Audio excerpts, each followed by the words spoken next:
বাবা, বালতিটা একটু ছাদে নিয়ে দিবি? কাপড়গুলো শুকোতে দেবো। আমি পারবো না, আমি ব্যস্ত আছি। তুই তো মোবাইল টিপছিস। হ্যাঁ হ্যাঁ, যাও তো, নিজের কাজ নিজেই করো। একটু দেখলেই অমনি এটা নয়তো ওটা কাজের কথা বলো শুধু।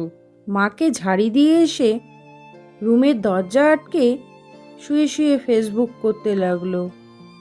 দরজা খোলা রাখলে যে তার মা ঘরে ঢুকে যাবে, তাকে আবার কাজের কথা বলবে, সেই ভয়ে রন্টি দরজা বন্ধ করে রাখে। সন্ধ্যাবেলায় রন্টি ছাদে গিয়ে একটু পায়চারি করছিল। হঠাৎ তার মোবাইলটা বেজে উঠল। হ্যালো, কোথায় আছিস বাবা? আমি তো বলেই আসলাম তোমায় ছাদে যাচ্ছি, তারপরে ঘর থেকে ফোন করার কোনো মানে হয়? বাবা, ঘরে একা একা ভালো লাগছে না, আয় না একটু ঘরে। দূর, কোথাও গিয়ে একটু শান্তি নেই। যাচ্ছি, তবে কোনো কাজের কথা বলা যাবে না কিন্তু। রন্টির মা একটু মুচকি হাসি দিয়ে বললে, আচ্ছা ঠিক আছে, আয় তো তুই। মায়ের ডাকে রন্টি ছাদ থেকে ঘরে চলে এলো। মা রান্নাঘরে রান্না করছে, আর ড্রয়িং রুমে বসে রন্টি টিভি দেখছিল। ঠিক কিছুক্ষণ বাদেই রন্টির মা রান্নাঘর থেকে এসে রন্টিকে বললে, কি হলো, আমার কাছে আবার কেন? কিছু বলবে? বাবা, রান্নাঘরের ট্যাবে জল আসছে না, একটু জল এনে দিবি রাস্তার ট্যাপ থেকে? আমি আগেই বলেছি আমায় কোনো কাজের কথা বলা যাবে না। এগুলো রান্না বান্না করা মেয়েদের কাজ, আমি ওসব করতে পারবো না। তুমি যাও তো, আমায় কার্টুন দেখতে দাও। রন্টির মা যথারীতি মুখটা ভার করে ঘর থেকে চলে গেল। টিভির সাউন্ডটা খুব জোরে দেওয়া ছিল। প্রায় 20 মিনিট চলে গেল।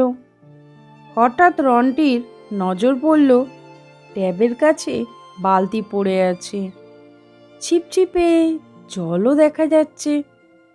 এক বালতি জল নিয়ে আসতে পুরো রুম মা জলে ভাসিয়ে দিল। কথাগুলো বলছে আর রান্নাঘরের দিকে এগিয়ে যাচ্ছে, কিন্তু রান্নাঘরে উকি দিয়ে দেখলো সেখানে জল থই থই। মা কোথায় গেল? আসলে মায়ের কোনো সাড়া শব্দ নেই তো। মাকে খুঁজতে খুঁজতে রন্টি উঠোনের কলপারে চলে আসে। এদিক ওদিক দেখতে দেখতেই হঠাৎ রন্টির চোখ কপালে উঠল। এ কি, মা মেঝেতে পড়ে আছে, চারিদিকে রক্ত, লাল হয়ে আছে। ওমা, মা, মা, তোমার কি হয়েছে? ও মা, ওঠো, কথা বলো মা, ও মা। রন্টির মা রক্তাক্ত অবস্থায় উঠোনে পড়ে আছে, কোনো কথা নেই।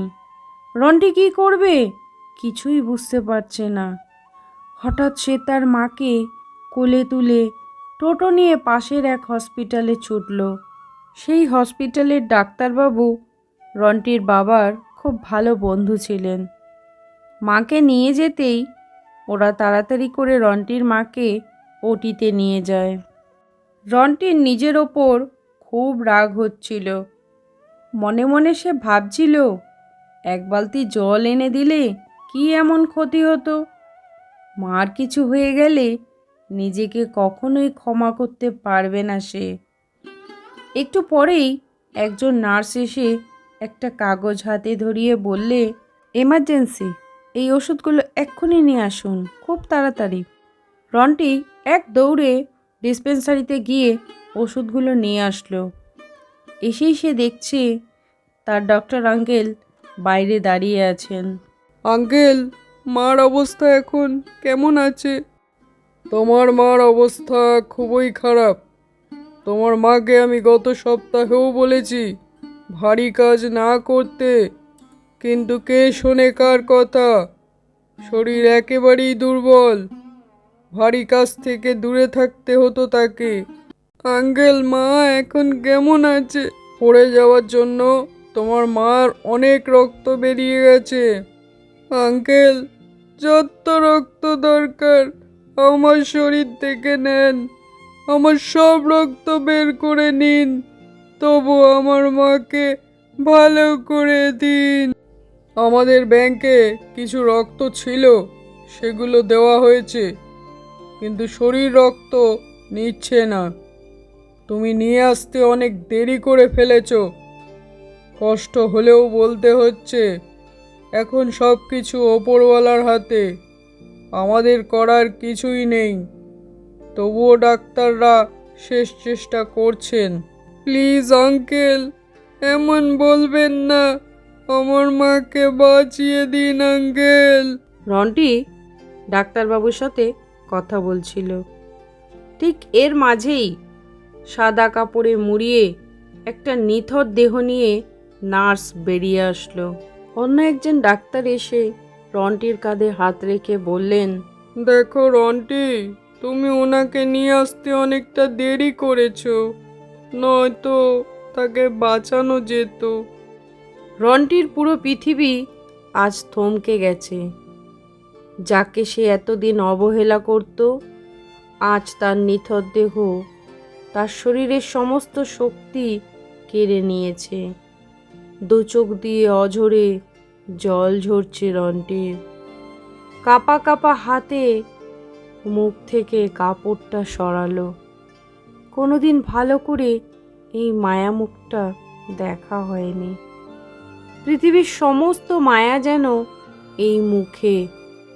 মা, ও মা, মা, দেখো না, আমি আজ কোথাও যাইনি, তোমার কাছেই বসে আছি। চলো গল্প করি। কি হলো, গল্প করবে না? আমি আজ তোমার সব গল্প শুনবো। কোথায় কার কি হয়েছে, কোন দিন তুমি স্কুলে স্যারের বকা শুনেছ, সব শুনবো। বলো না মা, প্লিজ বলো, আমি তোমার সব কাজ করে দেব। একবার কথা বলো না মা। তুমি ছাড়া আমায় বাবা বলে কে ডাকবে মা? ও মা, এভাবে অভিমান করে না মা। চোখ খোলো মা, দেখো আমি কোথাও যাইনি।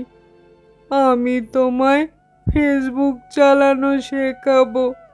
ও মা, কথা বলো না একবার। এভাবে কেন চুপ করে আছো? প্লিজ মা, আমার কষ্ট হয় তো মা। তুমি না বলতে আমার চোখে জল দেখবে। দেখো আজ আমার চোখে কত জল। আমি নাকি পাষাণ? এই দেখো মা, আমার চোখ আজ বাদ মানছে না। একবার কথা বলো না মা, আমি তোমায় রানী করে রাখবো। সব কিছু আমি করব, তুমি শুধু একবার বাবা বলো। প্লিজ মা, আমায় ছেড়ে যেও না। সেদিন রন্টির মা আর কোনো কথাই বলেনি। গল্পটা থেকে আমরা যেটুকু উপলব্ধি করতে পারি সেটা হলো, ভার্চুয়াল জগতের মাঝে আমরা এতটাই ডুবে থাকি যে পরিবারের কথা ভুলে যাই। তারাও চায় আমাদের সাথে সময় কাটাতে, আমাদের সঙ্গ পেতে। তাই সবাই নিজেদের পরিবারকে সময় দিন।